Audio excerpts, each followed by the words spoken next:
Hello, guys, and welcome to the new episode of South Stand View. Firstly, I want to thank you all. जिस तरह से आपने मेरे first episode को प्यार दिया, जिस तरह से आपने इस चैनल को सब्सक्राइब किया है, मुझे बहुत बहुत ज़्यादा शुक्रिया करना है आप सभी को। बट उससे भी ज़्यादा मुझे शुक्रिया करना है सारे कंटेंट क्रिएटर्स को, जिस तरह से उन्होंने मुझे सपोर्ट किया है। मैंने संदमोंग, रॉक बाबा, दक्ष, मोहक, दिव्यांश। अ, मेरी यही कोशिश रहेगी कि इन दिग्गजों से मैं कुछ चीजें सीख के आपके पास कुछ नया एक्साइटिंग कंटेंट इस चैनल से लाते रहूं, और एंज पोस्टेकोग्लू की इस टॉटनहम टीम का जो एक जर्नी होने वाला है, हम वो साथ में देख पाए in the most exciting way as possible. पर आज मुझे टॉटनहम फैन से बस एक सवाल है। आज खुश तो बहुत होंगे तुम, और क्यों ना हो, क्योंकि जब सैटरडे आपकी टीम इतनी कन्विंसिंगली जीत जाती है तो मेरे ख्याल से आपका पूरा वीकेंड अच्छा चले जाता है। हमारे लाइफ में, हम फुटबॉल फैंस के लाइफ में, हमारे टीम का जो रिजल्ट होता है वो बहुत ज्यादा मायने रखता है, the way our day goes और the way our week goes. और स्पेशली जब इंटरनेशनल ब्रेक में हमारी टीम जाती है, तब हम हार के साथ नहीं जाना चाहते, क्योंकि जब वापस आते हैं तब हम सोचते रहते हैं कि यार अब हमारा गेम प्लान क्या होगा, अब हमारे नए टैक्टिक्स क्या होंगे, ट्रांसफर विंडो खत्म हो गया है तो we can't even add any more players to this mix. तो ये जो फिक्सर था वो बहुत ज्यादा इंपॉर्टेंट था, not just because of the international break, but हमने मिड वीक देखा था कि फिल्म के अगेंस्ट हमने कप एग्जिट कर लिया था। ट्रांसफर विंडो के लास्ट 2-3 दिन जो थे, fans were generally negative because हमने कुछ ज्यादा साइनिंग्स नहीं कर पाए। जैसे एक बैकअप सेंटर बैक हो गया या फिर बैकअप स्ट्राइकर हो गया, बस एक ब्रेनन जॉनसन हम ले पाए। तो ओवरऑल जो नेगेटिविटी हो रही थी उसके बैकग्राउंड पे ये फिक्सचर की इंपॉर्टेंस बहुत बढ़ गई थी। अब बर्नली का फॉर्म इट्स दिस सीजन कुछ ज्यादा अच्छा नहीं रहा है to begin with, but Burnley हमारे लिए हमेशा से एक टफ फिक्सचर रहा है। To go away at Turf Moor and try to win against the Burnley side has always been an Achilles heel for us, right? And Vincent company ने इस team को थोड़ा बदल दिया है, और आई वुड से थोड़ा ज्यादा ही बदल दिया है। ये अभी पुरानी ब्रेक्सिट वाली टीम नहीं है। बहुत अटैकिंग फुटबॉल खेलती है। रेमिनिसेंस ऑफ टिकी टाका दिखता है इस टीम में हमें। और हमें पता था कि वो इस गेम में जब आएंगे तब बहुत ही ज्यादा फ्रंट फुट पे खेलेंगे, हमारे हाफ में खेलेंगे, प्रेस करने की कोशिश करेंगे, और वही हुआ। In the first 4 minutes only we conceded, और मुझे लग रहा था लुकिंग एट द स्टार्टिंग 11 कि ये attack most of the times Pedro Porro के साइड से ही आएगा, because Udogie is looking very very comfortable in his role, and I'm not anymore concerned about that wing when it comes to defense. But Pedro Porro defensively इतने अच्छे हैं नहीं unfortunately, but जो चीजें वो अपने डिफेंस में नहीं कर पाते वो I think more than ever वो अपने अटैक में मेकअप कर लेते हैं। और आई थिंक एंज पोस्टेकोग्लू ने भी ये एक्सेप्ट कर लिया है कि पेड्रो पोरो डिफेंसिवली स्ट्रांग नहीं भी हो तो भी चलेगा, लेकिन मैं उनके उनके अटैकिंग स्ट्रेंथ के लिए यूज करने वाला हूँ। और इसका जो एक बैकग्राउंड है वो एक एंज के मुझे कोर्ट में दिखाई दिया। एंज ने कुछ साल पहले कहा था कि अगर आप स्ट्रिक्ट वेजिटेरियनिज्म फॉलो करते हो तो आप रैंडमली किसी दिन मैकडोनल्ड्स में जाके कोई एक चिकन बर्गर नहीं खाओगे। तो मेरे ख्याल से एंज के लिए ये अटैकिंग फुटबॉल उनका वेजिटेरियनिज्म है, और किसी भी हालत में वो डिफेंसिव फुटबॉल, प्रैग्मेटिक फुटबॉल का बर्गर नहीं खाने जाएंगे, वो चाहे कितना ही टेस्टी हो या वो कितना ही रिजल्ट ओरिएंटेड हो। तो पेड्रो पोरो के डिफेंसिव जो वीकनेसेस है उनको वो कवर अप करने के लिए रोमेरो जैसे प्लेयर है, सार कभी कभी हमें दिखते हैं कि वो विंग पे खेलने जाते हैं। तो ये कवर अप होने वाला है आगे जाके, और पेड्रो पोरो हमें शायद बहुत ज्यादा मैचेस स्टार्ट करते हुए दिखेंगे। जो at the start of the season हमें लगा था कि Emerson Royal would be the confirm starter है। पर अगर इस गेम के बारे में हम बात करें तो जैसे ही हमने गोल कंसीड किया, हमने लास्ट कुछ सीजन में देखा होगा कि मैनेजर्स ने हमारी टीम ऐसे सेटअप कर दी होती इन दिस सिचुएशन कि जहां पे हम दूसरा गोल कंसीड ना करें, ना कि हम आगे जाके हम खुद गोल स्कोर करें। हाफ टाइम के बाद हम देखना चालू करते कि शायद टीम कुछ ट्राई कर रही है। हमने बहुत सारे मैचेस ऐसे देखे हुए कि फर्स्ट हाफ में हमने 0 शॉट्स ऑन टारगेट किए हुए हैं, बट ये इस टीम में हमें नहीं दिखने मिलने वाला है।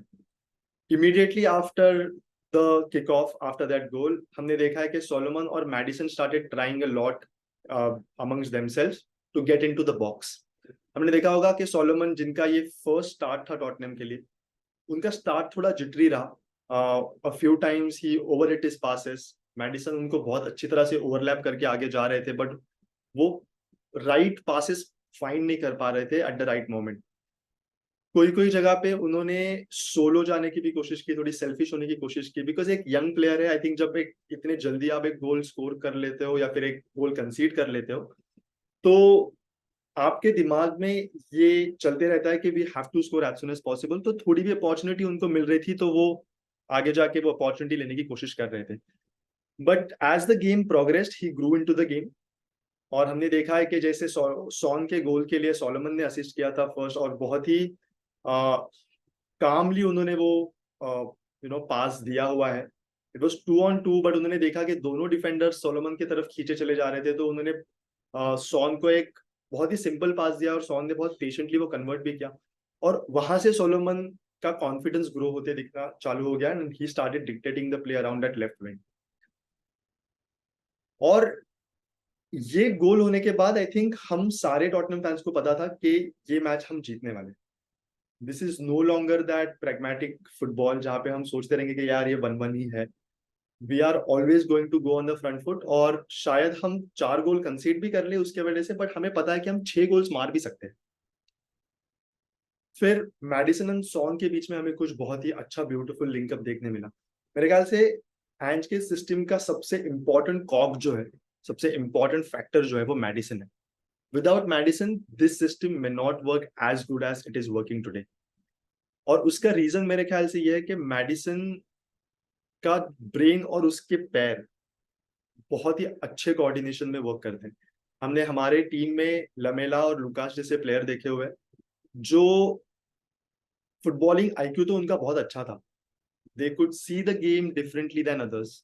उनको कुछ कुछ पासेस दिखते थे, through passes, when to hold the ball up etcetera, but उनके पैर couldn't basically execute what their brain was trying to do, right?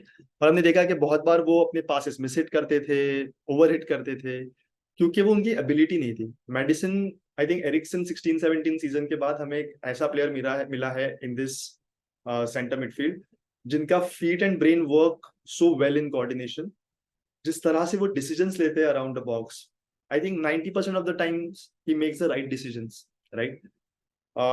कब ड्रिबल करना है, कब होल्ड अप करना है, कब मुझे पास देना है, कब मुझे 1-2 खेलना है। मुझे याद है, I think just around the 30th और 35th मिनट, हमने देखा है कि सॉन और मैडिसन ने एक बहुत अच्छा 1-2 खेला, और मैडिसन ने एक ट्राई किया outside of the box. We almost score through that attempt. तो by the time the half time was arriving, मेरे ख्याल से हमें ऑलरेडी 3 गोल मारना चाहिए थे। जिस तरह से हम बिल्डअप किए जा रहे थे, हमारा टेम्पो बढ़ते गया as the half time arrive. और फिर हमारा गोल आया रोमेरो की तरफ से। But before we speak about that beautiful goal, मुझे एक आपको बताना है कि मैडिसन का इसमें कैसे योगदान था। ये कॉर्नर था, बॉल मैडिसन के पास वापस चला गया, he had a few step overs, he got into the box, he moved to the byline, और उसने वहां से पास दिया है जो सीधा पहुंचा है कुलुसेस्की के पैर में। अब ये कॉर्नर के बाद आया हुआ पास था, तो आपने देखा होगा कि बर्नली की सारी टीम बॉक्स में थी। हमारे अबाउट 7 प्लेयर्स बॉक्स में थे। इस भीड़ में भी कुलुसेव्स्की बस थोड़ा सा ओपन खड़े थे बॉक्स के अंदर ही, और मैडिसन ने उनको ढूंढा है इतने भीड़ में भी। तो मैडिसन का अगेन, लाइक आई सेड, बहुत ही ज्यादा फैक्टर, बहुत ही इंपॉर्टेंट फैक्टर होने वाला है in this entire journey with Ange. And once that pass came in, or a few jittery movements there, and the way Romero hit it, बहुत ही clean strike, right? रोमेरो का game जब से वो वाइस कैप्टन बने हैं बहुत ज्यादा मैच्योर हो गया है। हम लास्ट सीजन तक देखते थे वो बहुत रेकलेस थे, बहुत ही गलत टाइम पे वो येलो कार्ड्स लेते थे, बहुत ही गलत टैकल्स करते थे, कुछ सॉफ्ट फ्री किक्स देते थे वो। बट जब से वो वाइस कैप्टन बने हैं तब से उनका गेम बहुत मैच्योर हो गया, और एंज का आई थिंक ये एक मास्टर स्ट्रोक है. Son of course the most obvious choice for a captain. He is always smiling. Currently he is the best player in our team. He is friends with almost everybody. तो एक captain जो होना चाहिए, जो सबके साथ अच्छे से रहता है, जो एक सबके साथ बॉन्डिंग बना के रहता है, वो बहुत इंपॉर्टेंट था, और Son was the right choice. फिर उन्होंने मैडिसन और रोमेरो को जिस तरह से वाइस कैप्टन बनाया, not just because of their seniority but the impact that they have in their respective roles. Midfield में I think Maddison pulls all the strings, defence में Romero pulls all the strings. तो बहुत ही important decisions लिए गए एंज की तरफ से when he choose his leadership group. और ये हमें ये गेम में देखने मिला है. जो हमने 5 गोल स्कोर किए हैं, वो जो और 3 अलग अलग गोल स्कोरर्स थे, वो तीनों गोल स्कोरर्स हमारे लीडरशिप ग्रुप से आते हैं. तो they are not just there as a senior member but they are leading from the front. और ये देख के आई थिंक सारे अदर प्लेयर्स को भी एक एनकरेजमेंट और मोटिवेशन मिलने वाला है. अब जब हमने सेकेंड हाफ स्टार्ट किया, we again started on the front foot. ये जो बेल्टर गोल्स होते हैं, मुझे याद आया वन्यामा का जो गोल था अगेंस्ट लिवरपूल, उसकी याद आ गई मुझे. या फिर एक रोज का गोल था बहुत साल पहले आर्सेनल के अगेंस्ट, मुझे उसकी याद आ गई. तो ये गोल जो है पूरे टीम का मोराल अप कर लेते हैं. और सेकेंड हाफ हमने वैसे ही स्टार्ट कर दिया. आई थिंक सेकेंड हाफ के पहले 20 मिनट बर्नली हमें नहीं रोक पा रही थी बिल्कुल भी. We were unplayable during that period. बहुत ही स्लीक पासेस कर रहे थे. We are building every attack from the back. अगर आपने सॉन का जो दूसरा गोल है वो देखा होगा, तो आप देखोगे कि वो गोल स्टार्ट हुआ है फ्रॉम विकारियो, और every single player touch the ball before Son score that goal. एक पेशेंट बिल्डअप करते हुए वो गोल स्कोर किया है हमने. और आप देखोगे वो गोल के वक्त सोलोमन ने जब वो बॉल रिसीव किया है, तब सॉन उनके बाजू में है. And generally a striker would make a run towards the box because उनको पता है सोलोमन बाई लाइन से क्रॉस डालेंगे. बट सॉन ने तब भी ये भी देख लिया कि Maddison and Kulusevski were already making their runs in. तो सॉन फॉर अ सेकंड और सो he stopped his run and then he started again. So defense was stretched because of Madison and Kulusevski's run, and Son was exactly in the position जहां पे एक बहुत बड़ा hole create हो गया था उनके डिफेंस और मिडफील्ड के बीच में, just at the edge of the box. और सोलोमन ने एग्जैक्टली वही पास डाला है और सॉन ने वो स्कोर किया है. ये जो टेलीपैथी जो है अपने प्लेयर्स के बीच में, जो केमिस्ट्री है, वो बिल्ड होने के लिए बहुत टाइम लगता है, राइट.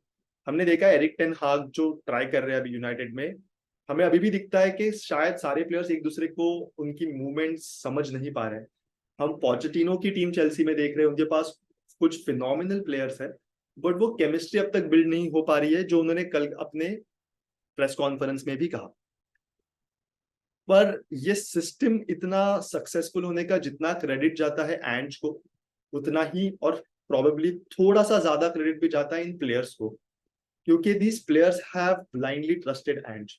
अब देखो, एक कॉन्टे का सिस्टम था जो प्रैग्मेटिक फुटबॉल का था, हम उसके एग्जैक्टली ऑपोजिट फुटबॉल खेल रहे हैं. और जब आप इतनी सारी चीजें जो 2 साल आपने सीखी, आपके मूवमेंट्स, आपके पासेस, आपके गेम प्लेस, आपके टैक्टिक्स, ये सारी चीजें आपको अनलर्न करके सडनली एक नई चीज लर्न करनी है, और just in the period of 2 months उसमें प्लेयर्स का भी योगदान उतना ही ज्यादा होता है. और I would like to congratulate all of these players जिन्होंने अपनी रिस्पॉन्सिबिलिटी बहुत अच्छे से ले ली है. And they are not just trying to be there in this team but trying to outperform each other. They are always trying to compete with each other and it's a very healthy competition.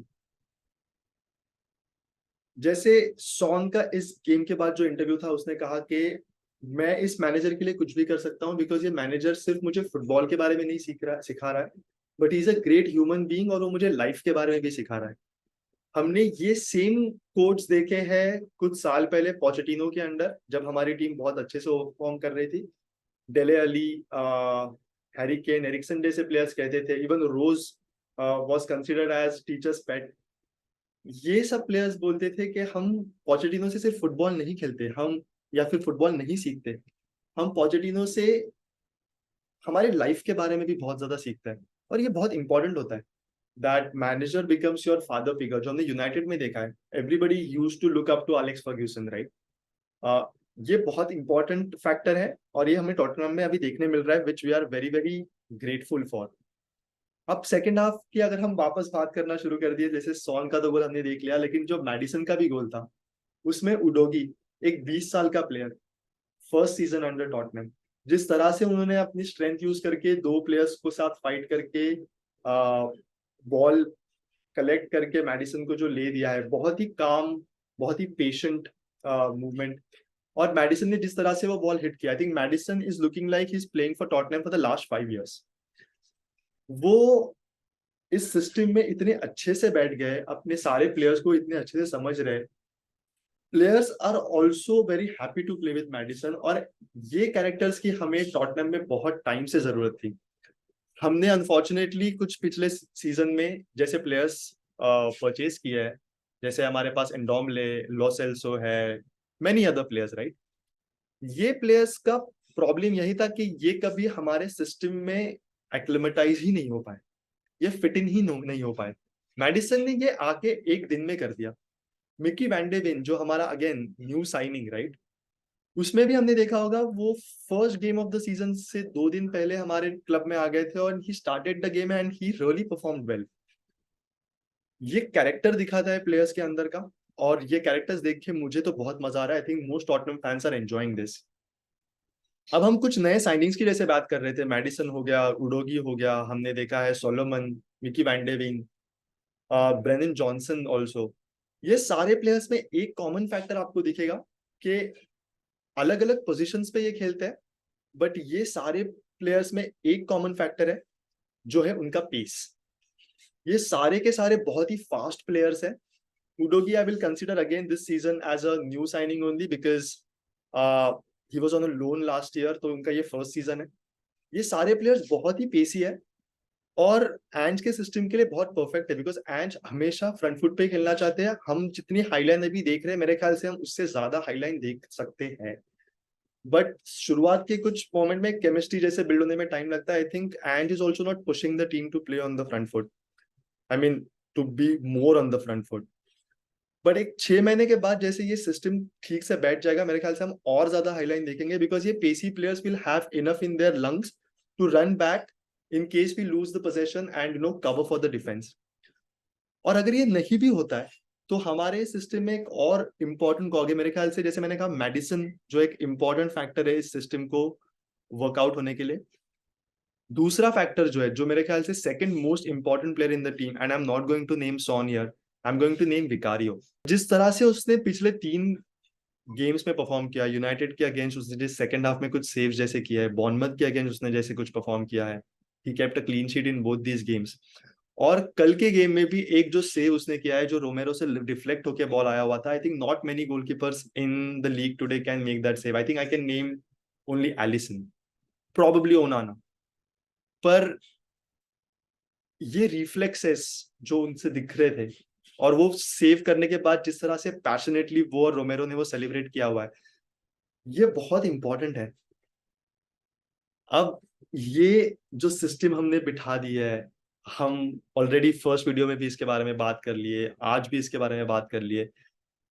It's only gonna get better and I am just excited to see where it takes us, because इस system में अभी Brennan Johnson आना बाकी है, इस system में अभी बेंटांकुर आना बाकी है. सॉन जो स्टार्ट किए नंबर 9 पोजीशन में, I think it was a very good decision, but ये उतना ही रिस्की डिसीजन था, बिकॉज क्योंकि हमने इस सीजन कोई बैकअप स्ट्राइकर नहीं साइन किया हुआ है. अगर कल के गेम में सॉन अच्छा परफॉर्म नहीं करते तो प्रेशर आ जाता पूरे के पूरे टीम पे. बट सॉन ने जो हैट्रिक किया है इन दैट नंबर 9 पोजीशन, मेरे ख्याल से we will see Son as a number 9 in most of the games now, unless where Richarlison's strength is required. इस गेम में मेरे लिए मैन ऑफ द मैच थे मैडिसन. हमारा मिडफील्ड पिछले कुछ सीजन में अच्छा नहीं रहा है. बहुत सारे टीम्स आके, बहुत सारे लोअर टेबल टीम आके भी हमारे मिडफील्ड पे ओवररन करके चली गई है. बट चारों गेम्स में जो फैक्टर सबसे ज्यादा उभर के बाहर आया हुआ है वो है हमारी मिडफील्ड.